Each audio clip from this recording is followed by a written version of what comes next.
Budget लगभग 2 लाख करोड़ रुपया था, जो पिछले बजट में बढ़कर 11 लाख करोड़ रुपया से अधिक हो गया।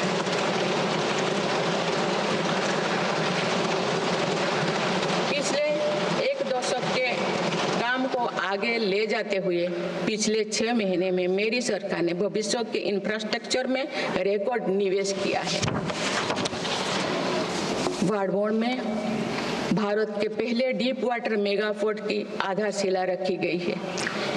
76,000 करोड़ की लागत से बनने वाला ये पोर्ट विश्व के शीर्ष 10 पोर्ट में से एक। मुझे बताते हुए खुशी हो रही है कि उधमपुर श्रीनगर बारामूला रेल लिंक परियोजना पूरी हो गई है और अब देश कश्मीर से कन्याकुमारी तक रेलवे लाइन से जुड़ जाएगा। इस महत्वाकांक्षी परियोजना के तहत चेनाब ब्रिज का निर्माण हुआ है, जो विश्व का सबसे ऊंचा रेल ब्रिज है। साथ ही आंजी ब्रिज देश का पहला रेल केबल ब्रिज बना है। सिंकुन ला सुरंग पर काम भी सफलतापूर्वक आगे बढ़ रहा है। निकट भविष्य में पूरी होने पर यह विश्व की सबसे ऊंचा सुरंग है।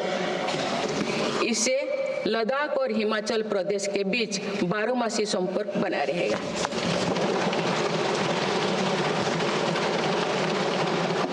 भारत का एविएशन सेक्टर तेजी से विकास कर रहा है। देश की एयरलाइन कंपनियों ने 1700 से अधिक नए विमानों के ऑर्डर दिए हैं।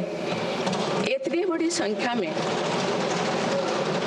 आने वाले विमानों के परिचालन के लिए हम एयरपोर्ट्स का विस्तार कर रहे हैं। पिछले एक दशक में देश के एयरपोर्ट्स की संख्या 2 गुनी हो गई।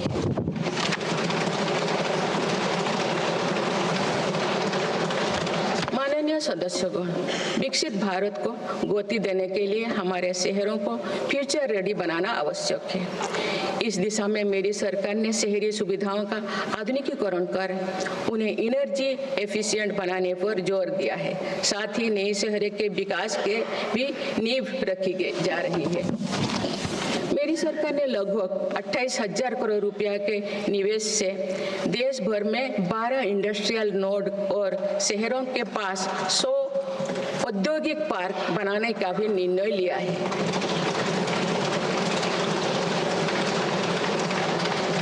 शहरी यातायात को सुगम बनाने के कार्य लगातार जारी है। दिल्ली, पुणे, ठाणे और बेंगलुरु में मेट्रो प्रोजेक्ट्स और अहमदाबाद भुज रूट पर शुरू हुई नमो भारत रैपिड रेल सर्विसेज विकसित भारत के शहरों का स्वरूप।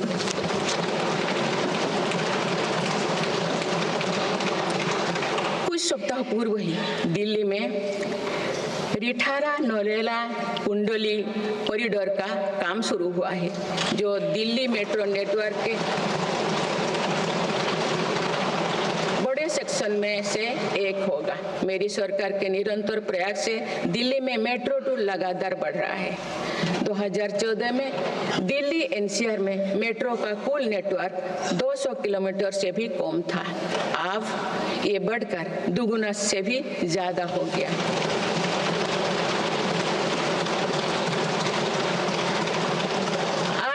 ये बताते हुए बेहद प्रसन्नता हो रही है कि भारत का मेट्रो नेटवर्क अब 1000 किलोमीटर के माइलस्टोन को पार कर चुका है। भारत अब मेट्रो नेटवर्क के मामले में दुनिया का तीसरा सबसे बड़ा देश बन गया। लगभग 8,000 करोड़ रुपया के खर्च से देश में 52,000 इलेक्ट्रिक बस चलाने का भी निर्णय हुआ है। इससे शहरी इलाका में सुगम और स्वच्छ यातायात की सुविधा मिलेगी और अनेक लोगों को रोजगार भी मिलेगा। आसान कनेक्टिविटी और अर्बन टूरिज्म को बढ़ावा देने के लिए देश में 15 रोपवे प्रोजेक्ट्स की योजना पर भी काम हो रहा है। माननीय सदस्यगण, मेरी सरकार बहुआयामी एवं समरस सर्वस्पर्शी विकास की नीतियों पर काम करती आई है। इसीलिए मेरी सरकार ने जितना बल फिजिकल इंफ्रास्ट्रक्चर पर दिया है, उतने ही सौगुना प्रयास सोशल इंफ्रास्ट्रक्चर क्रांति के लिए भी किए हैं। समाज के हर वर्ग तक सस्ती, सुलभ और गुणवत्तापूर्ण स्वास्थ्य सेवाएं पहुंचे, ये मेरी सरकार की प्राथमिकता है। अस्पताल, इलाज और सेवा की व्यवस्था के कारण एक सामान्य परिवार में स्वास्थ्य पर होने वाला खर्च निरंतर कम हो रहा है। देश में नागरिकों तक बेहतर स्वास्थ्य सेवाएं पहुंचाने के लिए 1,75,000 आयुष्मान आरोग्य मंदिर बने हैं।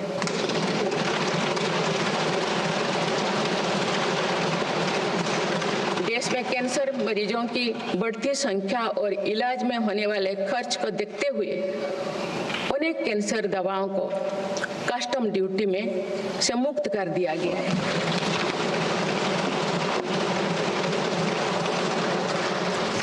सर्वाइकल कैंसर के लिए अब तक लगभग 9 करोड़ महिलाओं की स्क्रीनिंग की जा चुकी है। मेरी सरकार के प्रयास से दिमागी बुखार से लड़ने में देश को काफी सफलता मिली है। इससे होने वाले मृत्यु दर अब घटकर 6% रह गए।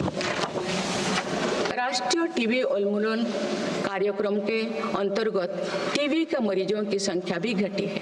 मेरी सभी देशवासियों और माननीय सांसदों से आग्रह है कि हम सब मिलकर टीबी मुक्त भारत के अभियान को सफल बनाने में अपना योगदान दें। भारत में मातृ मृत्यु दर और शिशु मृत्यु दर में भी व्यापक सुधार हुआ है। गर्भवती महिलाओं और बच्चों के टीकाकरण कार्यक्रम की सही ट्रैकिंग खनन रखने के लिए यूइन पोर्टल लॉन्च किया गया है। इस पोर्टल पर अब तक लगभग 30 करोड़ वैक्सीन खुराक दर्ज हो चुका है। टेलीमेडिसिन के माध्यम से 30 करोड़ से अधिक ई टेली कंसल्टेशन से नागरिकों को स्वास्थ्य लाभ मिला है। सरकार अगले 5 सालों में देश के मेडिकल कॉलेजों में 75,000 नई सीटों के सृजन के लिए भी काम कर रही है। सरकार हेल्थ इंफ्रास्ट्रक्चर और मेडिकल इक्विपमेंट मैन्युफैक्चरिंग को बढ़ावा दे रही है। देश में नई बल्क ड्रग और मेडिकल डिवाइसेस के पार्क भी बनाया जा रहा है। हमने रोजगार के अनेक नए अवसर उपलब्ध हो रहा है। माननीय सदस्यगण, भारत में आधुनिक और आत्मनिर्भर कृषि व्यवस्था हमारा लक्ष्य है। मेरी सरकार किसानों को फसलों का उचित दाम दिलाने और उनकी आय बढ़ाने के लिए समर्पित भाव से काम कर रही है।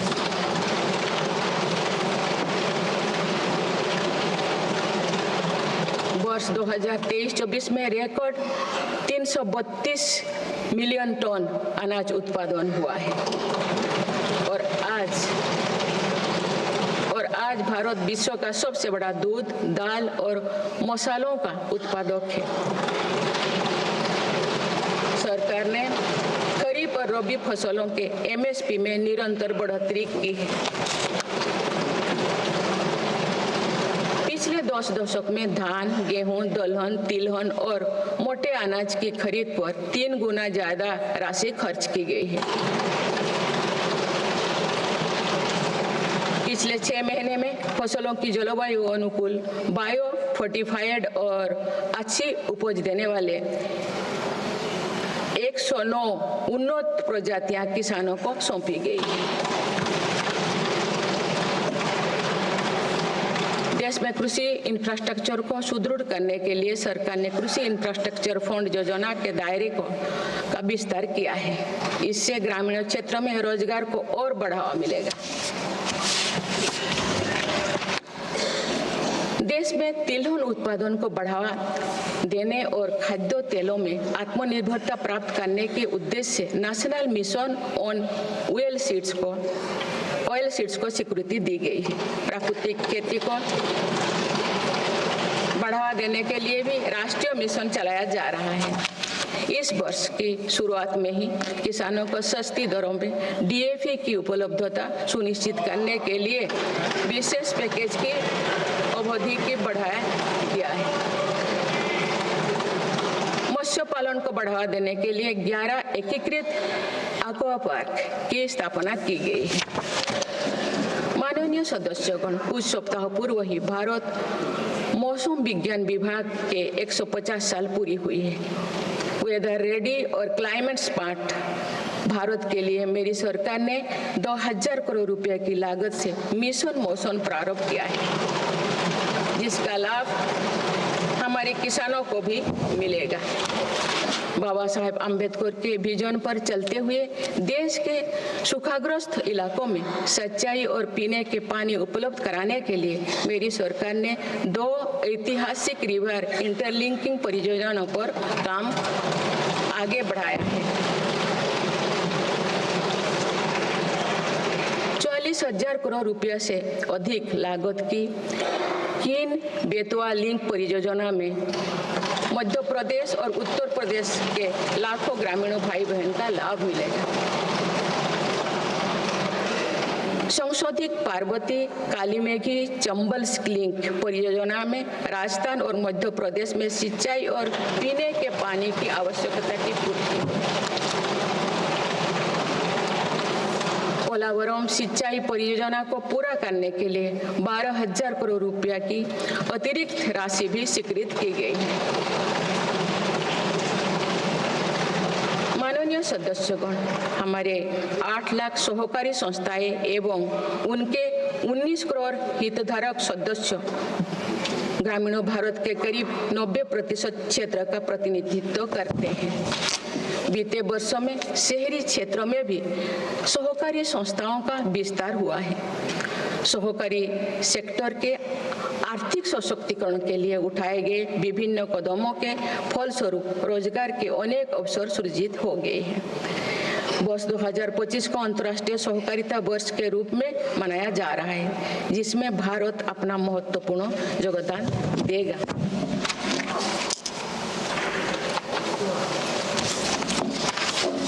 माननीय सदस्यगण, हम जब राष्ट्र के विकास और उपलब्धियों की